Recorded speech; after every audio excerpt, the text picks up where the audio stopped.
السلام علیکم ورحمۃ اللہ وبرکاتہ۔ اس کی ایکو بالکل بند کر دے، جو بھی آپریٹ کر رہے ایکو بالکل بند کر دے۔ الحمدللہ رب العالمین والصلاة والسلام علی اشرف الانبیاء والمرسلین وعلی آلہ واصحابہ اجمعین۔ قال اللہ تعالی وتبارک فی القرآن المجید والفرقان الحمید۔ بسم اللہ الرحمن الرحیم۔ یا ایھا الذین آمنوا اتقوا اللہ ولتنظر نفس ما قدمت لغد واتقوا اللہ ان اللہ خبیر بما تعملون۔ صدق اللہ مولانا العظیم۔ حمد و ثنا، تعریف و توصیف اللہ جل مجدہ الکریم کی ذات و برکات کے لیے، رسول رحمت، شفیع معظم، نبی محتشم، حضور ختم المرتبت صلی اللہ علیہ وآلہ وسلم کے حضور ناز میں اپنی عقیدتوں، ارادتوں اور محبتوں کا خراج پیش کرنے کے بعد، واجب الاحترام، ذوی الاحتشام، معزز و مکرم سامعین، السلام علیکم ورحمۃ اللہ وبرکاتہ۔ آپ دیر سے منتظر بیٹھے ہوں گے اور میں بھی مسلسل سفر کرتے ہوئے آپ تک پہنچنے میں کامیاب ہوا۔ تھوڑے وقت کے لیے چند باتیں آپ کے سامنے کرنا چاہوں گا، اس جذبے کے ساتھ کہ جو کہوں اللہ اس پر مجھے بھی توفیق عمل دے اور آپ سب کو توفیق عمل نصیب کرے۔ یہ مجالس، یہ جمع ہونا، یہ جد و جہد، محنت، قد و کاوش اس لیے ہوتی ہے تاکہ ہماری دنیا کی زندگی بھی سنور جائے، آخرت کی زندگی بھی سنور جائے۔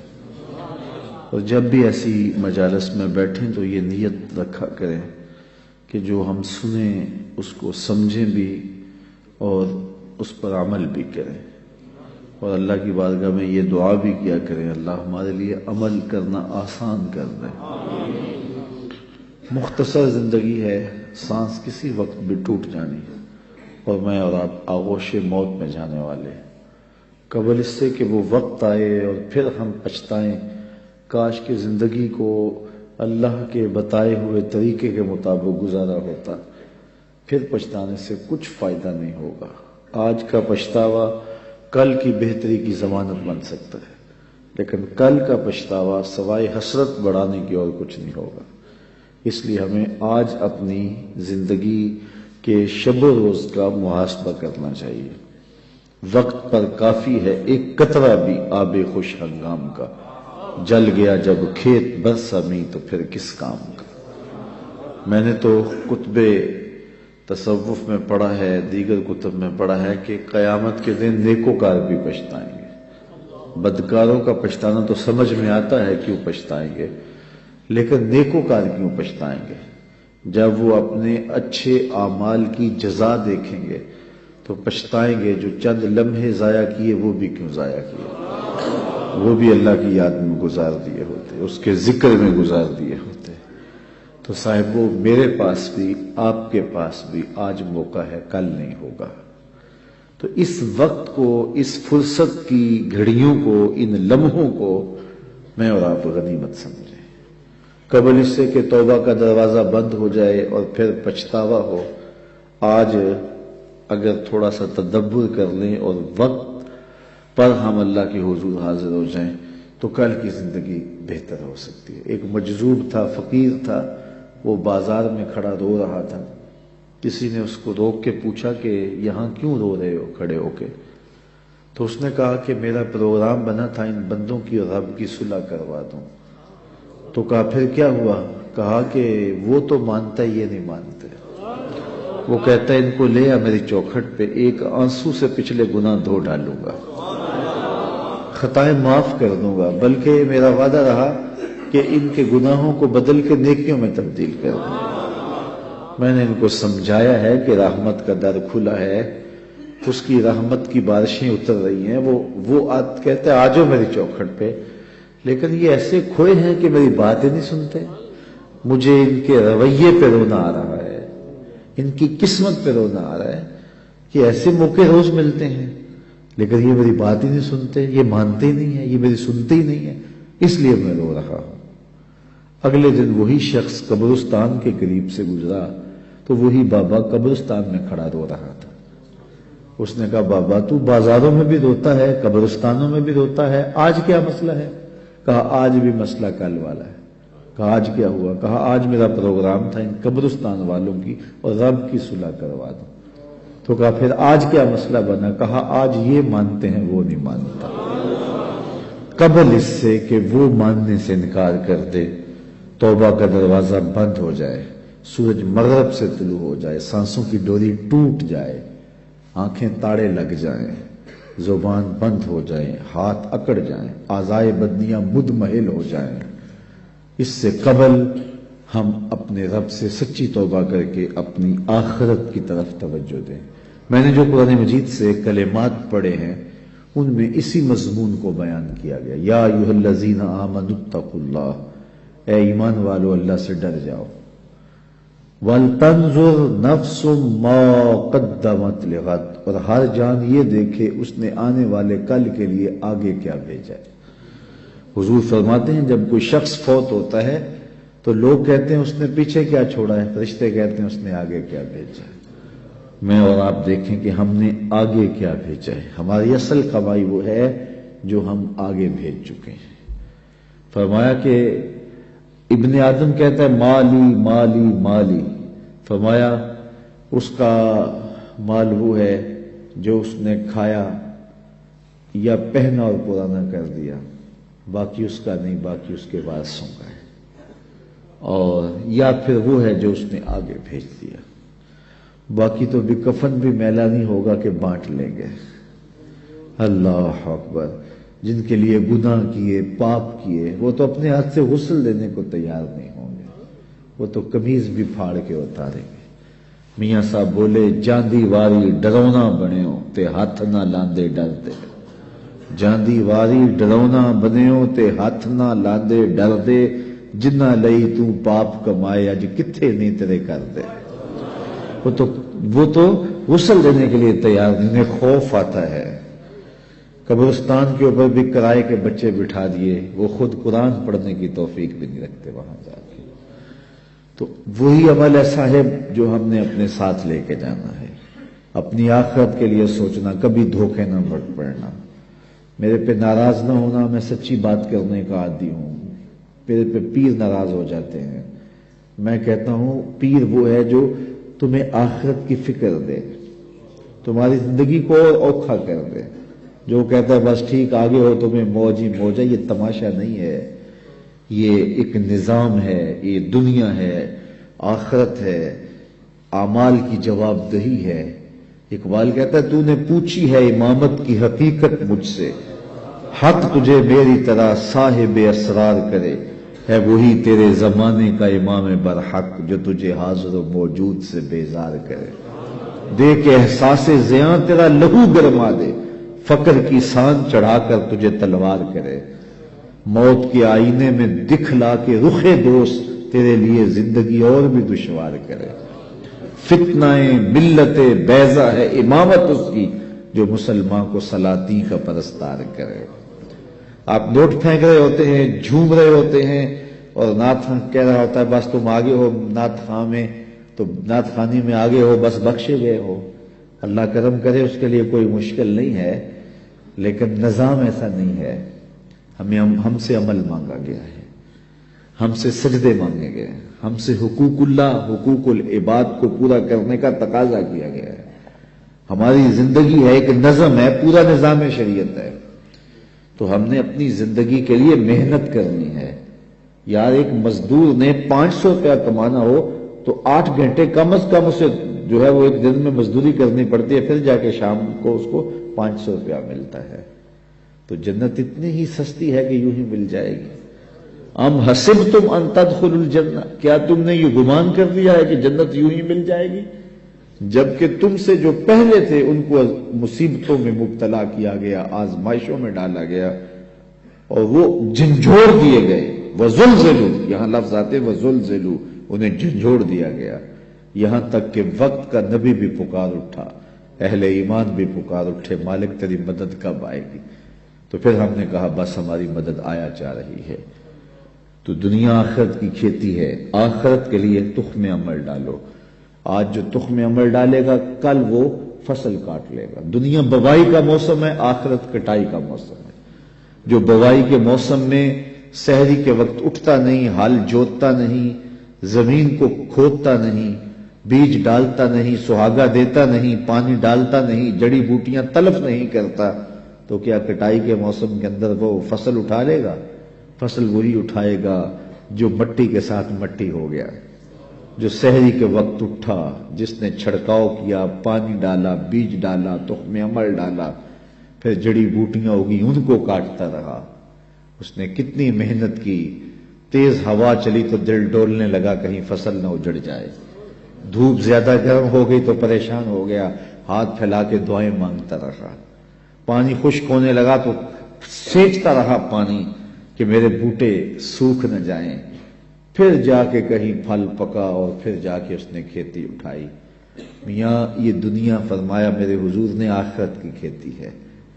سحری کے وقت اٹھو، آنسو بہاؤ، تخم عمل ڈالو اور گوڈی کرو، جڑی بوٹیاں اگنے لگ جائیں گی تمہارے عمل کے بعد بھی، کھیتی بونے کے بعد بھی۔ تم نے بویا کچھ تھا لیکن حسد کی جڑی بوٹی، حقد کی، نفرت کی، بغض کی، کینے کی، آؤ ذرا ان جڑی بوٹیوں کو بھی کاٹیں، نکالیں، سب کچھ پیش کر کے پھر کسی آندھی سے بھی ڈریں۔ شیطان نفس بعض کا سارا بنا ہوا کھیل گوا دیتا ہے۔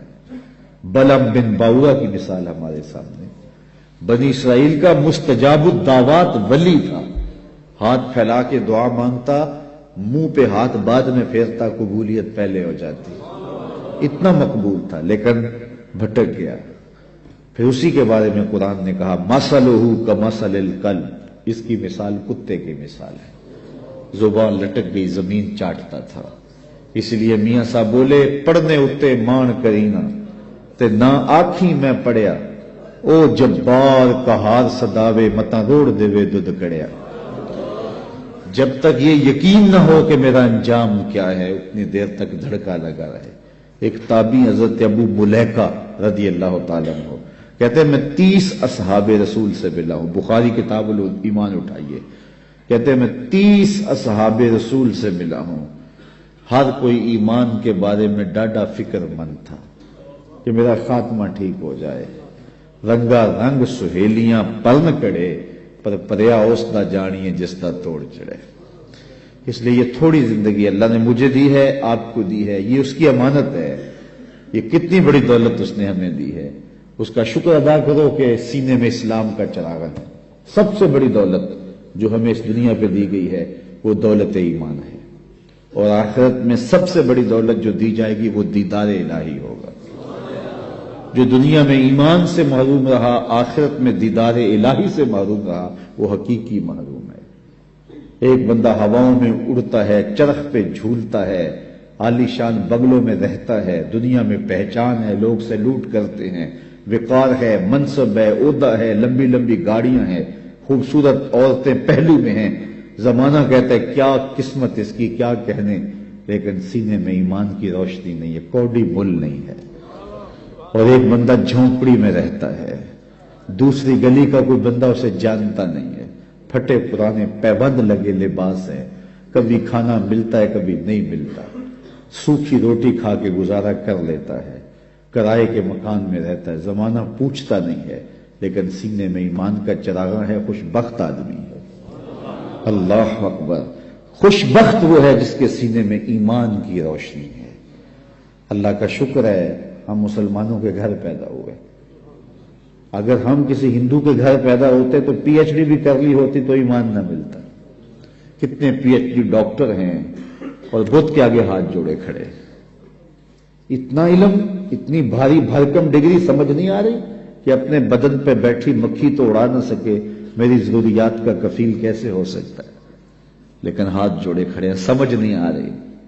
گائے کے پیشاب کو تبرکن پی رہا ہے، head M B B S doctor ہے، ڈگری دیکھیے، لیکن گائے کے پیشاب کو تبرک سمجھ رہا ہے، گاؤ ماتا کا تبرک۔ اللہ اکبر، یار جو سکی ماں ہے اس کا پیشاب تو پیا نہیں جا سکتا، تو جو گاؤ ماتا فرضی ماں بنائی اس کا پیشاب پی رہا ہے، لیکن اس کو سمجھ نہیں آ رہی، فہم ادراک کام ہی نہیں کر رہا۔ میرا تعلق ایک دیہات سے ہے، میں نے اپنی مسجد کی ٹوٹیوں پہ ایک بچے کو دیکھا جس کی عمر 8-9 سال ہو گئی کہ وہ اپنے پانچے کو مل مل کے دھو رہا ہے، تو میں دور سے جھڑکنے کے لہجے میں کہا تم نے اتنا پانی کھولا ہوا ہے؟ تو وہ اگر لجاجت بھرے لہجے میں جواباً کہتا حضرت میں گلی سے گزر رہا تھا، کسی جانور کے پیشاب کا چھینٹا میرے پاؤں کے پہ گر گیا اور میں سکول جا رہا ہوں۔ وہ کوئی مدرسے کا طالب علم نہیں تھا جس نے درس نظامی پڑھا ہو، نجاست خفیفہ و غلیظہ کے حکام پڑھے ہوں، وہ پرائمری کلاس کا ایک طالب علم تھا اور پاؤں کے اوپر پیشاب کے پڑے ہوئے غیر مری چھینٹوں کو گوارا نہیں کر رہا، مل مل کے دھو رہا ہے۔ میں سوچ میں پڑ گیا کہ اس ڈاکٹر کو تو سمجھ نہیں آئی، اس 8 سال کے بچے کو سمجھ آ گئی، تو اندر سے آواز آئی وہ ڈاکٹر ہے لیکن اس کے ہاتھ میں دامن میرے حضور کا نہیں، اور یہ 8 سال کا بچہ ہے، ماں نے گڑتی میں پیار حضور کا دیا ہے، اس لیے تقدس اس کی روح تک اتر گیا ہے، روشنی اس کے من تک اتر گئی ہے۔ پتہ نہیں شعر کس کا ہے لیکن قلم توڑ دیا کسی نے۔ نہ خرد کی روشنی تھی نہ جنوں کی آگ ہی تھی، نہ خرد کی روشنی تھی نہ جنوں کی آگ ہی تھی، تیری رہبری سے پہلے یہ جہاں جہاں نہیں تھا۔ تو زندگی کا سارا حسن، زندگی کا سارا جمال آمنہ کے لال کی دہلیز سے ملا ہے۔ ہم تو گلیوں میں رول رہے ہوتے اگر حضور نہ ملتے، تو اس نعمت کو کبھی چھوٹا نہ سمجھنا، ساری زندگی حضور کے نام لگا دو۔ حضور ہم آپ کے، ہمارا جینا آپ کے لیے، ہمارا مرنا آپ کے لیے، ہماری ایک ایک سانس آپ کے نام ہوئی، ہم جیئیں گے تو آپ کے لیے، ہم مریں گے تو آپ کے لیے، ان کے ہو کے تو دیکھو زمانہ تمہارا ہو جائے گا۔ اقبال کے سارے کلام کا رس نچوڑیں تو جوس یہ نکلتا ہے، کی محمد سے وفا تو نے تو ہم تیرے، یہ جہاں چیز ہے کیا لوح و قلم تیرے۔ اقبال کہتا ہے حضور سے وفا کا رشتہ قائم کر لو، پھر قلم بھی تمہیں دے دیں گے، تختی بھی تمہیں دے دیں گے، پھر جو لکھنا ہوا لکھ لینا، تمہاری تقدیر کے فیصلے واشنگٹن میں نہیں ہوں گے، بلکہ خدا بندے سے خود پوچھے گا بتا تیری رضا کیا، شرط کیا ہے کہ رسول اللہ کے ساتھ وفا کا رشتہ مستقیم۔ تو کہا یا ایھا الذین آمنوا، اے ایمان والو، اتقوا اللہ، اللہ سے ڈر جاؤ۔ اللہ سے ڈرنے کا سبق دیا گیا، اور اس ایک آیت میں 2 مرتبہ یہ بات کہی گئی، یا ایھا الذین آمنوا اتقوا اللہ ولتنظر نفس ما قدمت لغد واتقوا اللہ۔ ایک آیت میں 2 مرتبہ کہا گیا اے ایمان والو اللہ سے ڈر جاؤ، اور قرآن مجید میں 33 مرتبہ ہمیں تقوی کا حکم نامہ دیا گیا ہے۔ یہ اتنی اہم چیز ہے، اللہ سے ڈرنے کا حکم۔ حضور علیہ السلام سے بھی جب کوئی کہتا حضور ہمیں کوئی وصیت کیجیے، تو حضور کہتے اوصی کا بتقوی اللہ، میں تمہیں اللہ سے ڈرنے کی وصیت کرتا ہوں۔ تقوی ہے کیا جس کی وصیت رسول کریم بھی بار بار کرتے ہیں، تقوی ہے کیا جس کی وصیت میرا رب بھی کرتا ہے، بار بار حکم دیتا ہے کہ تم تقوی اختیار کرو، اللہ سے ڈر جاؤ۔ اللہ کوئی ایسی چیز ہے جس سے ڈرا جائے؟ بندہ جس سے ڈرتا ہے اس سے وحشت بھی کرتا ہے، سانپ سے ڈرتا ہے ہتھے چڑھ جائے تو مار بھی دیتا ہے، چور ڈاکو سے ڈرتا ہے قابو آ جائے انہیں چھوڑتا بھی نہیں ہے، لیکن اللہ سے بندہ ڈرتا بھی ہے، محبت بھی کرتا ہے۔ تو یہ ڈرنا کس معنی میں ہے؟ تو یہ ڈرنا اس معنی میں ہے کہ بندہ جس سے محبت کرتا ہے اس کی ناراضگی سے ڈرتا ہے۔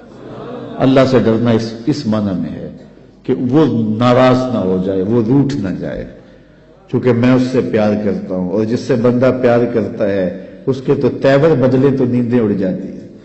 تو بندہ رب سے پیار کرتا ہے، کتنا پیار کرتا ہے؟ قرآن سے پوچھیے، والذین آمنوا اشد حبا للہ، ایمان والے اللہ کو ٹوٹ کے چاہتے ہیں۔ دنیا میں کسی نے کسی سے اتنا پیار نہیں کیا ہوگا جتنا بندوں نے رب سے پیار کیا ہے۔ اللہ اکبر۔ تو جس سے پھر پیار کیا جائے اس کی ناراضگی سے ڈرا جاتا ہے، تو پھر ناراضگی سے بچنے کے لیے اس کے حکموں کو توڑنے سے بچا جاتا ہے۔ اللہ سے ڈرنے کا مطلب یہ ہے اس کے حکام بجا لائے جائیں۔ اللہ سے ڈرنے کا مطلب یہ ہے اس کی نافرمانیوں سے بچا جائے، جن کاموں سے روکا ہے رک جایا جائے، جن کاموں کا حکم دیا ہے بجا لائے جائیں۔ یہ ہے اللہ سے ڈرنے کا مفہوم۔ تو کہا ہے ایمان والو اللہ سے ڈر جاؤ، یہ تقوی اختیار کرو۔ ویسے تقوی کے بارے میں تو اتنا کچھ لکھا علماء نے، یہ الگ مضمون ہے، لیکن دو ایک باتیں۔ بعض نے کہا تقوی یہ ہے کہ نیکی کرنے کے باوجود بھی ڈرا جائے کہ پتہ نہیں نیکی قبول ہوئی ہے یا نہیں، نیکی کرنے کے باوجود بھی یہ کیفیت ہو۔ بعض لوگ نیکی کر کے پھول جاتے ہیں، اور کسی نے 2 نمازیں زیادہ پڑھ لی تو بے نمازیوں کو حقیر سمجھنے لگ جاتے ہیں۔ نیکی کرنے کے بعد پھولنا نہیں ہے، نیکی کرنے کے بعد بھی خوف رہے پتہ نہیں قبول بھی ہوئی ہے کہ نہیں۔ حضرت عمر عید کے دن رو رہے تھے، کسی نے کہا آج تو خوشیوں بھرا دن ہے، کہا مجھے نہیں پتا میرے روزے قبول ہوئے ہیں یا کہ نہیں۔ حضرت بایزید بستامی کو ایک بڑھیا نے کہا حضرت ایک مسئلہ پوچھنے آئی ہوں، کہا پوچھئے، کہا میرے گدھے کی دم اچھی ہے یا آپ کی داڑھی اچھی ہے؟ ایسا مسئلہ کوئی مجھے پوچھے پھر جانے کہاں پائے۔ لیکن بایزید بستامی رو پڑے، کہا بڑھیا تیرے سوال کا جواب میرے پاس نہیں ہے، ابھی تو مجھے پتہ ہی نہیں ہے کہ میرا ماجرا کیا ہے، یہ تو مرنے کے بعد ہی بتا سکتا ہوں۔ حضرت بایزید کا انتقال ہو گیا، بڑھیا کو خواب میں ملے، اس نے کہا میرا سوال اسی جگہ پر کھڑا ہے۔ کہا اللہ کا شکر ہے میرا خاتمہ ایمان پہ ہو گیا، تیری داڑھی تیرے گدھے کی دم کو میری داڑھی سے کیا نسبت ہے؟ تو بڑھیا نے کہا بتاؤ آپ کے رب نے آپ کے ساتھ کیا سلوک کیا؟ تو حضرت بایزید کہتے ہیں جب میں مالک کے حضور پیش ہوا تو مالک نے پوچھا ہے بوڑھے بتا میرے پاس کیا لے کر آیا ہے؟ 72 سال کی عمر میں انتقال ہوا تھا۔ تو آواز آئی ہے بوڑھے بتا میرے پاس کیا لے کر آیا ہے؟ تو بایزید بستامی کہتے ہیں میں نے جواباً عرض کی مالک بادشاہوں کی چوکھٹ پہ فقیر آئے ہیں تو شہنشاہ یہ تو نہیں پوچھا کرتے کیا لے کر آئے ہو، شہنشاہ تو فقیروں کو یہی پوچھتے ہیں کیا لینے آئے ہو، تو میں لے کر تو کچھ نہیں آیا، تیری رحمت کا سوالی بن کے آیا ہوں۔ تو اللہ نے بغیر حساب کے میری مغفرت فرما۔ تو جب تک یہ یقین نہ ہو کہ میرا انجام کیا ہے، دھڑکا تو لگا رہے، مومن کی زندگی ہے۔ تو کہا نیکی کرنے کے باوجود بھی ڈرتا رہے پتہ نہیں قبول ہوئی ہے کہ نہیں۔ اللہ اکبر۔ حضرت کعب احبار یہ تابعی ہیں لیکن انہیں حضور کو دیکھا ہے۔ حضور کو دیکھنے والا صحابی ہوتا ہے نا، لیکن انہیں حضور کو دیکھا بھی ہے لیکن پھر بھی تابعی ہیں۔ کیوں؟ اس لیے کہ یہودیوں کے بہت بڑے عالم تھے، احبار تھے، اور حضور علیہ السلام کی ملاقات ہوئی، زیارت ہوئی، لیکن ایمان نہ لائے۔ پھر حضرت عمر فاروق کے دور میں انہوں نے اسلام قبول کیا۔ تو حضور کو دیکھا بھی ہے لیکن صحابی نہیں، تابعی ہیں، لیکن پچھلی کتابوں کے عالم بھی تھے اور دین متین کے عالم بھی ہوئے، تو صحابہ ان سے مسائل بھی پوچھتے تھے۔ تو ابن عمر نے کہا اے کعب احبار یہ قرآن میں جو بار بار تقوی کا لفظ ہے اس کا کیا مطلب ہے؟ تو حضرت کعب احبار کہنے لگے کہ کبھی تم ایسی وادی سے گزرے ہو جہاں خاردار جھاڑیاں ہوں؟ تو انہوں نے کہا ہاں کئی مرتبہ گزرا ہوں۔ کہا کیسے گزرے ہو؟ کہا میں دامن سمیٹ لیا، کوئی کانٹا میرے دامن سے الجھ نہ جائے۔ کالا فضا کا تقوی، کہا تقوی بھی اسی کا نام ہے، دنیا سے یوں گزرا جائے کہ کوئی گناہ سے دامن آلودہ نہ ہونے پائے۔ جگہ جگہ جھاڑیاں ہیں، جگہ جگہ کانٹے بھری گناہوں بھری جھاڑیاں ہیں، دعوتیں گناہ دیتی ہیں، توجہ کھینچتی ہیں، دل کھینچتی ہیں، لیکن بچ بچ کے نظریں بچا کے گزر جایا جائے۔ یہ ہے تقوی، دنیا میں رہ کر بھی دنیا سے بچا جائے۔ دنیا کے ترک کرنے کا نام کمال نہیں ہے، دنیا میں رہ کے دنیا کی خرابیوں سے بچنے کا نام کمال ہے۔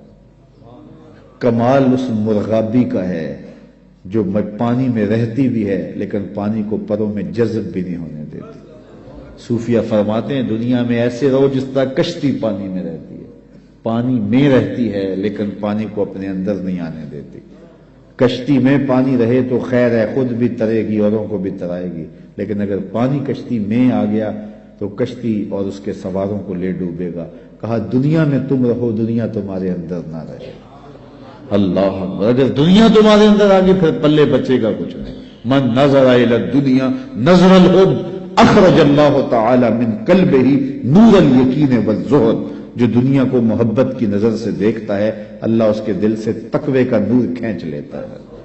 پھر اس کے سجدے رسمی رہ جاتے ہیں، اس کی نمازیں دکھاوے کی رہ جاتی ہیں، پھر اس کے سارے اعمال بس رسمی رہ جاتے ہیں، پھر نہ سجدے کی لذت باقی بچتی ہے، نہ رکوع اور قیام کا لطف باقی رہتا ہے، پھر سب کچھ اس کی تقریر، اس کا واعظ، اس کا سننا، اس کا سنانا سوائے رسم کے اور کچھ نہیں ہوتا۔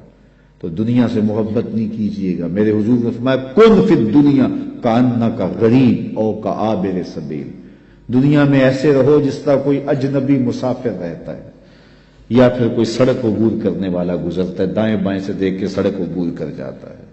فرمایا میری اور دنیا کی مثال ایسے ہے جس طرح کوئی مسافر گزر رہا تھا، راستے میں شجر سایہ دار آ گیا اور وہ چند لمحوں کے لیے سستانے کے لیے رک گیا اور پھر منزل کی طرف چل پڑا۔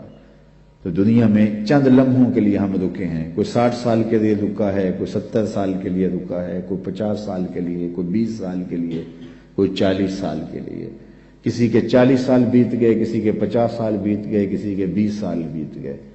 تھوڑی دیر کے بعد دوپہر کٹ جانی ہے، سایہ جو ہے وہ ختم ہو جانا ہے، اٹھ کے پھر کوچ کرنا ہی پڑنا ہے۔ تو قبل اس سے چونکہ یہ 60 سال، 6 سال، 50 سال، 20 سال، 40 سال یہ ہمارا اس درخت کی چھاؤں کے نیچے بیٹھنا ہے، اور اس کے بعد ایسی زندگی ہے، ایسی لمبی زندگی، نہ ختم ہونے والی زندگی۔ یوم حشر ایک دن جو ہے 50,000 سال کا، 50 سال کا نہیں، 50-100 سال کا نہیں، 50,000 سال کا ایک دن، اور یہ ساری دنیا 60 سال کی، یہ ساری زندگی جو ہے وہ 50 سال کی، 60 سال کی، 70 سال کی۔ اس میں بھی پہلے 8-10 سال بچپن کی مدہوشیوں میں گزر گئے، کچھ بڑھاپے کے دھکوں میں گزر گئے، دن میں 8 گھنٹے سوئے تو زندگی کا تیسرا حصہ یہ گزر گیا، 45 سال زندگی ہے تو 15 سال یہ نکل گئی، 10 سال بچپن کے نکل گئے، 5 سال بڑھاپے کے دھکے نکل گئے۔ روز ایک دن میں کتنی مرتبہ واش روم میں جانا پڑتا، آدھا گھنٹہ بھی لگا رہے روز کا تو روز کا یہ بھی نکالو، کتنی زندگی بچتی ہے۔ میرے ایک دوست نے اندازہ لگایا 13 سال بچتی ہے، 13 سال کے لیے، 15 سال کے لیے، 14 سال کے لیے اپنے رب کو ناراض کیا ہوا ہے۔ یا ایھا الانسان ما غرک بربک الکریم، آواز آئی ہے انسان اپنے کریم رب کو چھوڑ دیا تم نے۔ 70 ماؤں سے زیادہ پیار کرنے والا، ماں پیار کرتی ہے، بہت پیار کرتی ہے، لیکن مالک کے پیار کا مقابلہ ہی نہیں ہے۔ ماں اولاد سے اتنا پیار کرتی ہے، اس کے لیے دکھ جھیل لیتی ہے، تکلیفیں گوارا کر لیتی ہے۔ میں آپ سے پوچھتا ہوں کہ ماں اولاد سے اتنا پیار کیوں کرتی ہے؟ آپ کا ایک ہی جواب ہوگا کہ ماں نے بچے کو جنم جو دیا ہے۔ تو میرے اس جملے پہ اگر غور کرو اور میں تقریر ختم بھی کر دوں تو آپ کے آنے کا اور میرے آنے کا مقصد پورا ہو جائے گا۔ یہ جملہ اگر آپ سمجھ جائیں، جس ماں نے جنم دیا ہے وہ اتنا پیار کرتی ہے، جس رب نے خلق کیا ہے وہ کتنا پیار کرتا ہے۔ ماں نے جنم دیا ہے، خلق نہیں کیا، تخلیق نہیں کیا۔ جنم دینے والی کا پیار کسی ترازو پہ نہیں تولا جا سکتا، تو جس نے خلق کیا ہے وہ کتنا پیار کرتا ہے۔ تو ماں کی گود چھوڑ کے بچہ بھاگ جائے تو ماں کہتی ہے پتر آجا، اتنی ٹھنڈ کہیں نہیں ملے گی، اتنی گھنی چھاؤں کہیں نہیں ملے گی، آجا میری باہیں تیرے لیے کھلی ہیں۔ تو مالک کی دہلیز چھوڑ کے بندہ بھاگتا ہے تو ذرا اس کی آواز بھی دیکھو، یا ایھا الانسان ما غرک بربک الکریم، او بھاگنے والے آجا پلٹ کے، تیرا رب بڑا ہی کریم ہے۔ مجھے بتاؤ بھاگنے والوں کو کوئی یوں بھی آواز دیتا ہے؟ کبھی آپ نے پولیس کو مجرم کا تعاقب کرتے دیکھا ہوگا، لیکن یہ دیکھیے بھاگنے والے کو جو اللہ کے در سے بغاوت کر کے بھاگ رہا ہے، چھوڑ کے بھاگ رہا ہے، شیطان نے جس کو اغوا کر لیا ہے اور بھاگ رہا ہے اس کی دہلیز سے، مسجد کے قریب ہوتے ہوئے بھی 5 گانا صدائے دل نواز آتی ہے، حی علی الصلاح، حی علی الفلاح، لیکن یہ نیند کے خراٹوں میں ہوتا ہے۔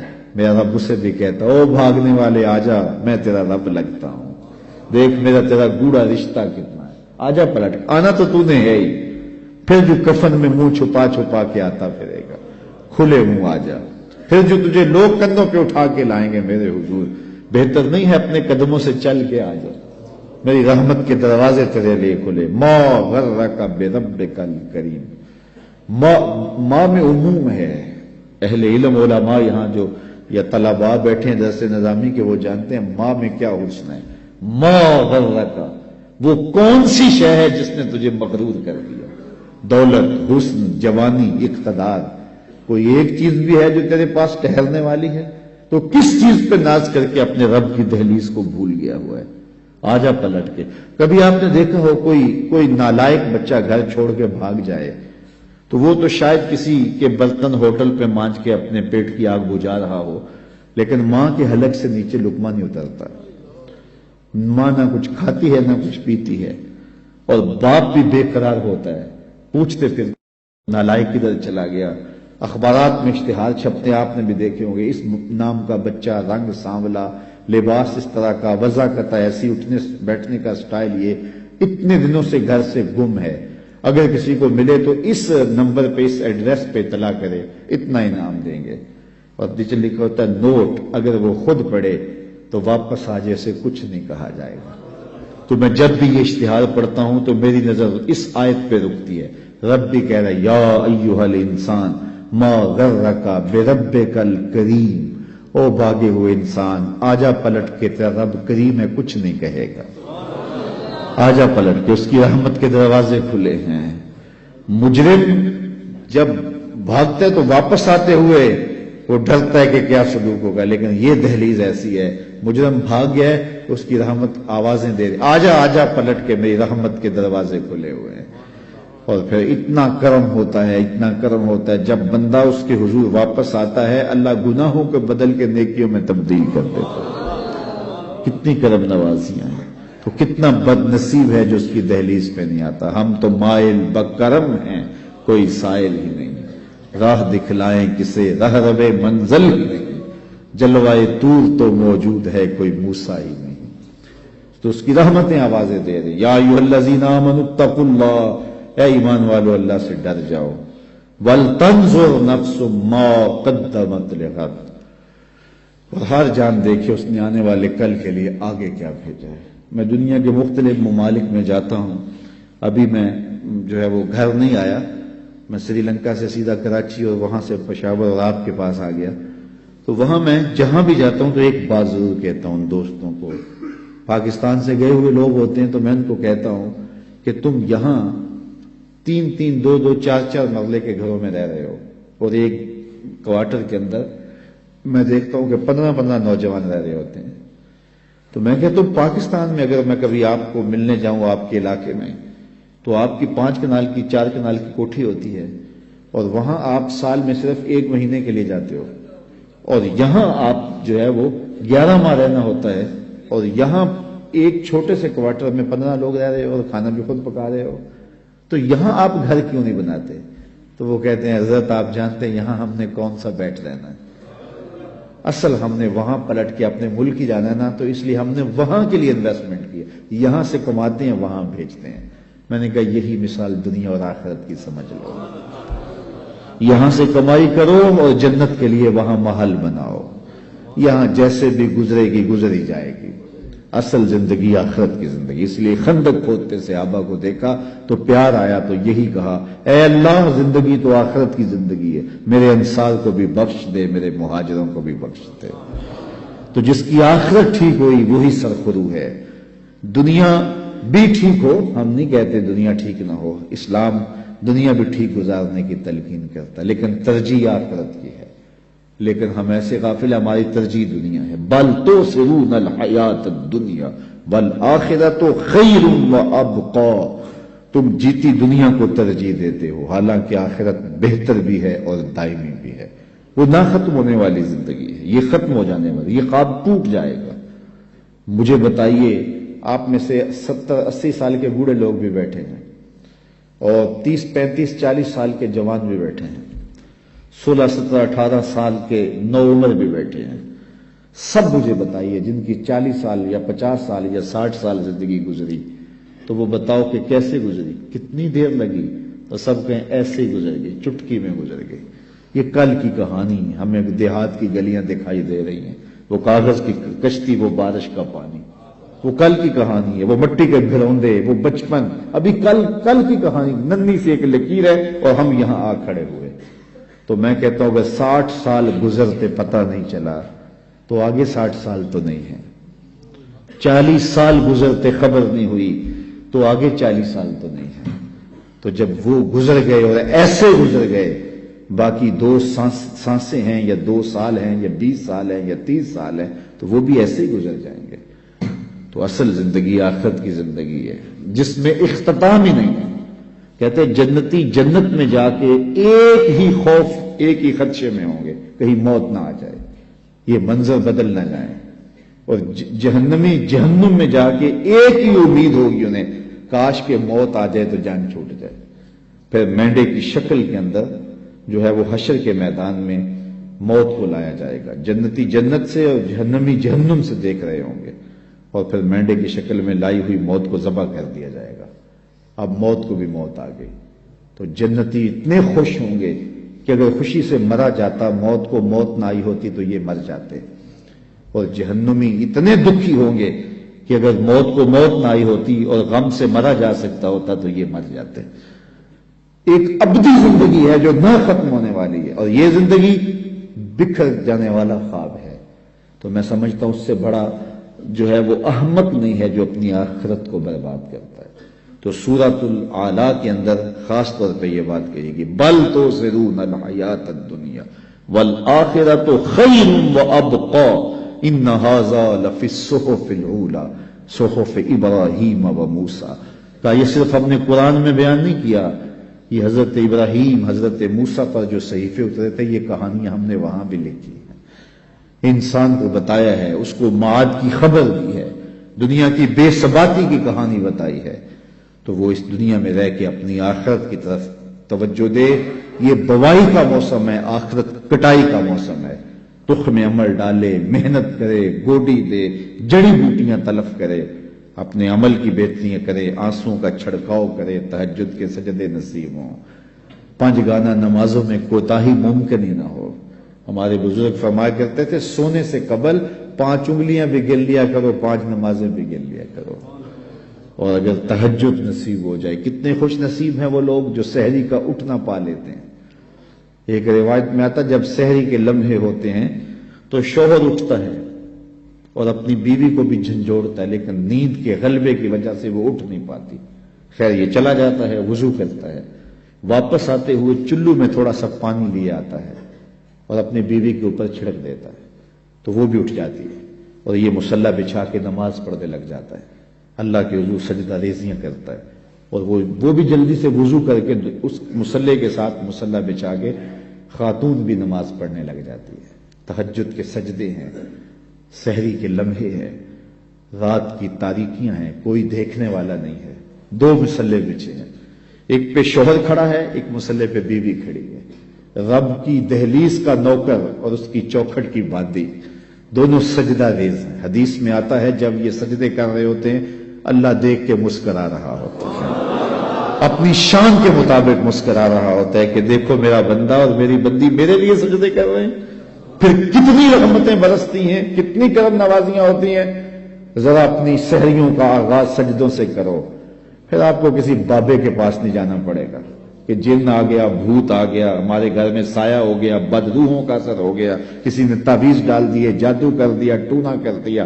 تہجد کے سجدوں سے اپنے مسلوں کو آباد تو کر کے دیکھو, تمہارے گھر پہ چھم چھم رحمتوں کا نزول ہوگا, کرم نوازیاں اتریں گی تمہارے گھر کے اندر, انوار برسیں گے. آؤ اس کی چوکھٹ پہ آؤ, اس کی کرم نوازیوں کے رنگ دیکھو کہ وہ کتنے کرم نوازیاں کرتا ہے. پھر رزق کے دروازے بھی کھلیں گے تمہارے لیے, رحمتوں کے دروازے بھی کھلیں گے, سکون اور طمانینت کے دروازے بھی کھلیں گے, اندر سے روشنی پھوٹے گی.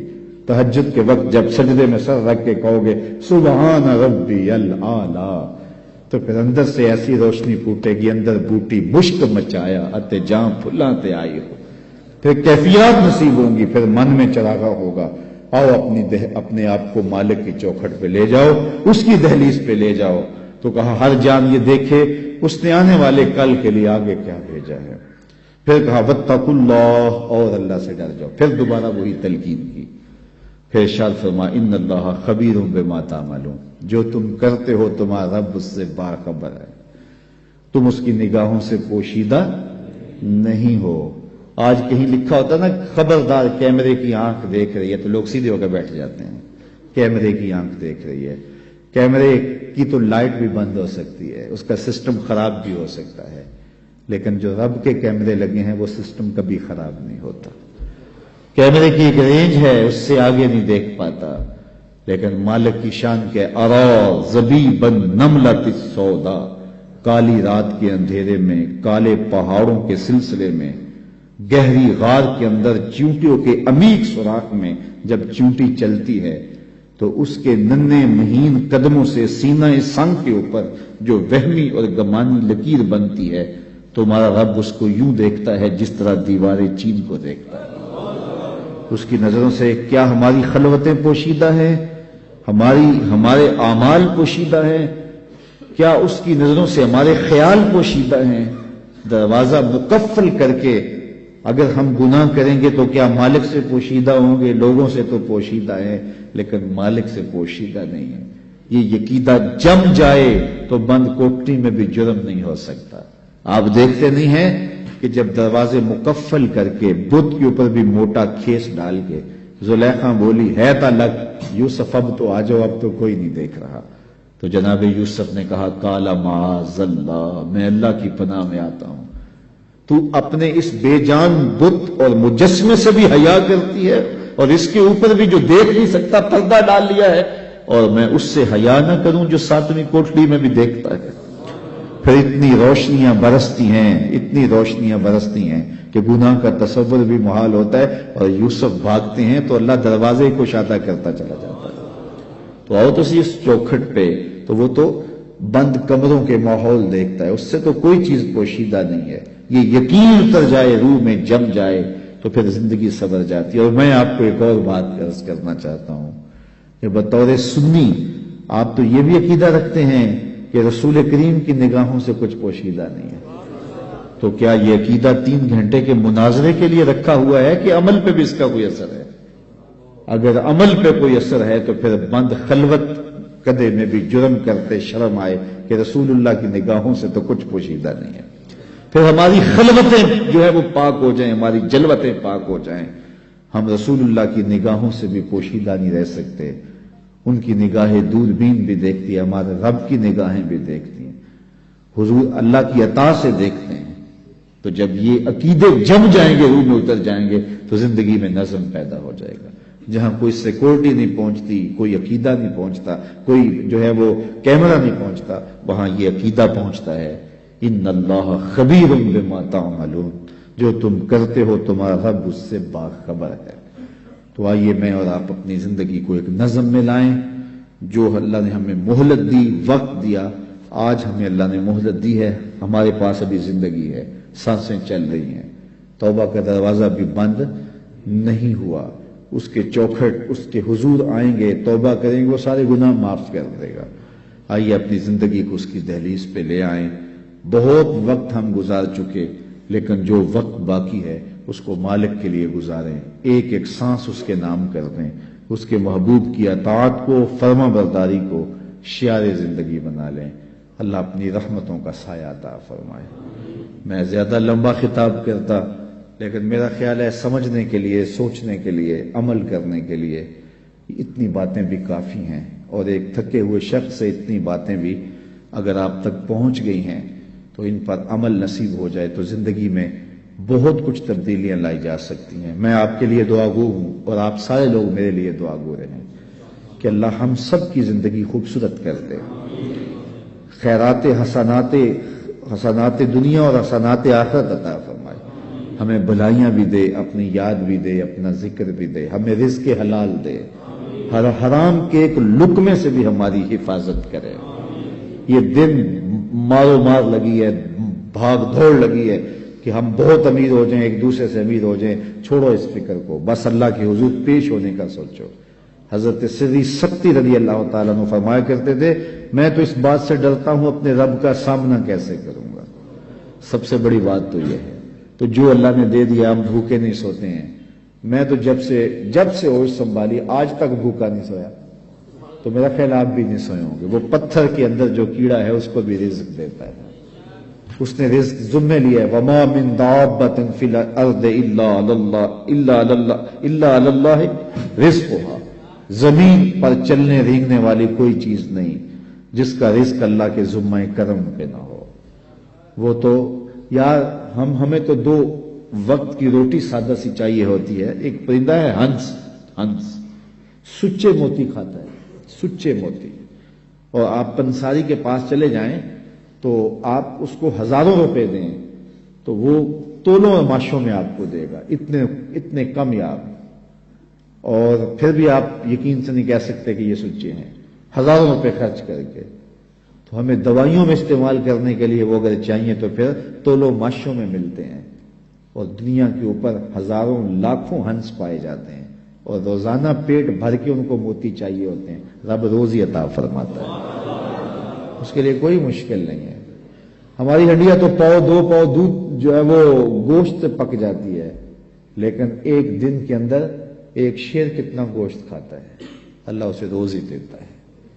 تو وہ ہماری ضروریات پورا کرنے والا, اپنی ضروریات اس کے ذمے اور اس کے جو حکم ہے وہ اپنے ذمے لے لے. من کان للہ کان اللہ لہ, جو اللہ کا ہو جائے اللہ اس کا ہو جاتا ہے.